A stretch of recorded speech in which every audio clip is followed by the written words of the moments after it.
Okay, welcome. So today I want to offer some reflections about why did Justin Welby cover up the sexual abuse? And I just wanted to reflect on that and to ask some questions. So enjoy. So yeah, I've been reflecting quite a bit this last week since I did the video last week about Justin Welby. He's resigned, did an update of the film, and I was just saying how important it was to really talk about this, to discuss. Oh, there's been another cover-up. And we've had a few this year in Britain. We've had the blood scandal. The NHS covered up people who'd got diseases through dirty blood, contaminated blood. And there's also been, ICSA has come out this last year or so, which is the independent inquiry into child sexual abuse and all the cover-up which happened there. So yeah, I really feel this is kind of an important thing to discuss. And obviously, as I move forward with this talk today, this is all a hypothesis. This is just some thoughts, reading biographies, books on trauma. Why did he cover up? What might be the reasons? Just, some thoughts, my own thoughts. So whether it's reality, I don't know, but it's just some ideas. So the first one that's come to me is like, there was cover up at his school. So as I've done the research over this last week, from 1962 through till 1980, so 18 years, there was a paedophile working at St. Peter's School in Seaford, where Justin Welby was a boy from age 8 up till 12, 13. And he was a student there. And what happened to the paedophile? Nothing. There was cover-up. Nothing happened. Whether there was cover-up, whether the boys came out and, complained about this teacher, I don't know. But what I do know is that I was at boarding school where there were lots of paedophiles. And I've spoken to others who were there. We all knew that there were paedophiles. We used to have nicknames for the paedophiles. Before I arrived there, some of my friends had said, oh yeah, we shouted out pedo at one of the teachers. We even wrote pedo in ice on his car. It's like we knew these people were paedophiles, and yet the school did nothing. So that's for me the first reason why Justin Welby, in his role as Archbishop, is where did he learn to cover up? And yes, I believe he learnt to cover up at boarding school. He learnt that that's what an institution does. There's sexual abuse, any form of abuse, you just ignore it. You push it under the carpet, as his school did. And they managed to until about 2012, 2013, when people started to come forward. And you might ask, why did it take so long? As Dino Nocivelli talks about in his work, is that, it takes something like 28 years before someone comes forward. And also this fact that there's a huge disparity when you're a child. These powerful teachers, how can we speak up? So, yeah, I feel that's kind of the first reason. The question, did he know about the abuse? I don't know if he did, but I can just say from my perspective and the dozens of ex-boarders that I've received comments from, is they knew about abuse. It was just we used to make stories up about it. Second one is the culture of boarding schools. So Justin Welby went to boarding school from age 8 through till 18. And it's not just the culture of boarding school, but it was certainly British society, is that you don't speak up. George Orwell talks about this in his book. He was a boarder at Eton, same school as Justin Welby, saying that's the unwritten rule of these schools, is you do not grass. Doesn't matter what abuse is happening, you do not speak up. And so again, he's got into this position of Archbishop of Canterbury. You do not speak up. And it's not necessarily something he's consciously thinking. It's just in his body. You know, I'm not going to say anything.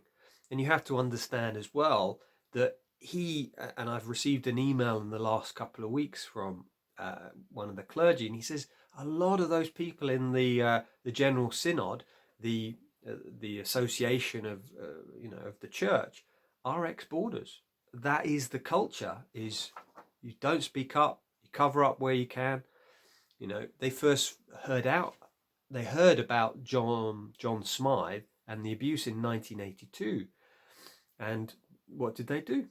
You know, there's this report which has come out saying they consciously squashed it, they covered it up. You know, and I then thought, as I was reading this week, Stephen Fry's book, Moab is My Washpot, you know, he says he basically breaks his arm at boarding school. Doesn't say what age, maybe 8, 9. And 2 days later, my brother broke his arm in exactly the same place. A genuine coincidence. He had broken it in the field of battle at Rugby.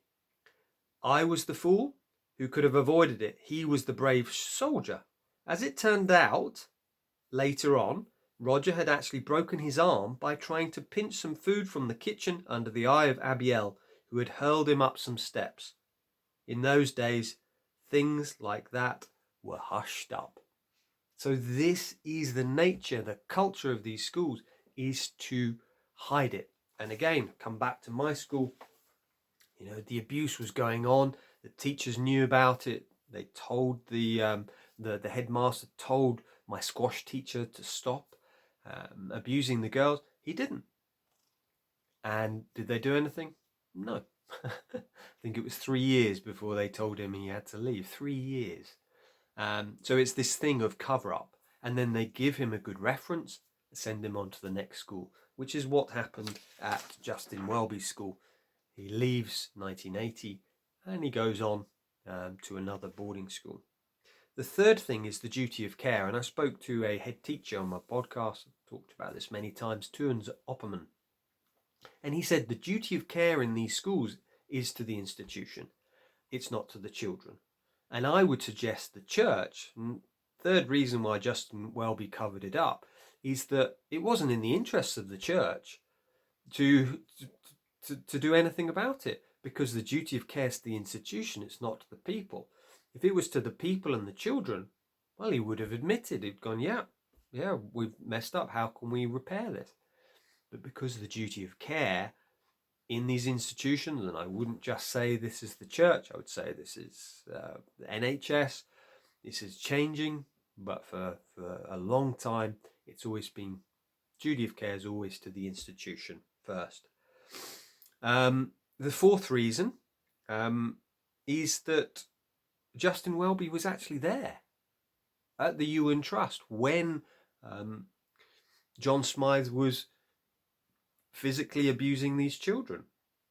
He was there. He was a dormitory officer, and John Smyth was doing this abuse. Justin Welby, according to the Sky News, he said he only found out about it in 2013. But according to, I think his name is Reverend, let's say here, one of the reverends saying, oh, I overheard him talking to another a priest in 1978, saying he was concerned about John Smyth and his behaviour. So the fourth reason, is maybe there's some form of guilt there, some shame that he was involved and no one listened to him then, or nothing happened. So it's just really interesting that he was there at the Iwerne Trust when the abuse was going on. And the fifth reason I feel Justin Welby covered the sexual abuse up in the church was to do with reenactment. And this comes from the work of Peter Levine and Waking the Tiger. He says, we are inextricably drawn into situations that replicate the original trauma in both obvious and unobvious ways.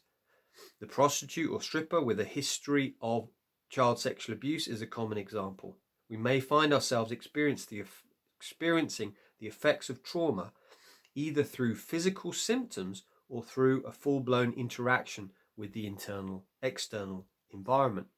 So what I'm seeing here is that he was in an institution as a boy where there was abuse, and interestingly eaten as well. The head teacher was later fired after Justin Welby had been there for a while because of, again, overly beating the children. So it was like there was a common pattern there. So what he's saying, this reenactment, is you find, if you've not resolved that trauma, you're going to find yourself in another institution or a place that is doing the same things. And that is the way that we almost try to resolve and heal the trauma that we're feeling. So if I recap, first reason, why did Justin Welby cover up the sexual abuse in the church? Because there was cover up at his school. That's what he learnt as a child. You cover up abuse. Second thing is that's the culture of these boarding schools that he was in. He learnt this as a child in British culture. You cover it up. You don't speak up, as George Orwell said. Third reason is duty of care. The duty of care is always to the institution. It's never to the child or to the people. And therefore he carried that on. Fourth one was that Justin Welby was actually there at the Iwerne Trust when John Smyth was beating children. And that was in the 1970s. He was a dormitory officer.